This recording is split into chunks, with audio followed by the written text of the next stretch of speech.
This brand is made in America by GE Appliances, which is majority owned by the Chinese company Haier.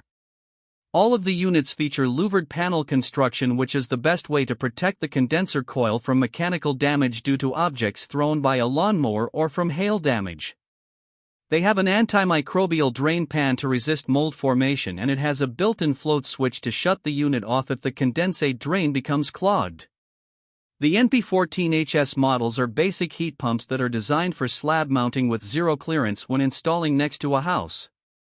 The NP16HV units are premium heat pumps with a 2-stage compressor and variable speed blower motor for quiet and efficient operation.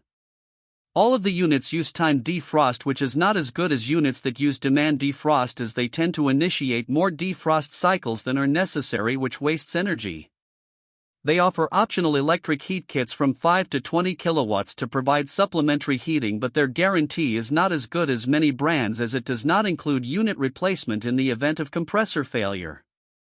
The units use R410A refrigerant, which is not as environmentally friendly as brands that use R32. The brand does not offer a model that qualifies for the HvacRepairGuy Ultimate category. This brand receives an overall 1-star don't buy rating from HvacRepairGuy. Please share your experiences with this brand in the comments section of the HvacRepairGuy YouTube channel.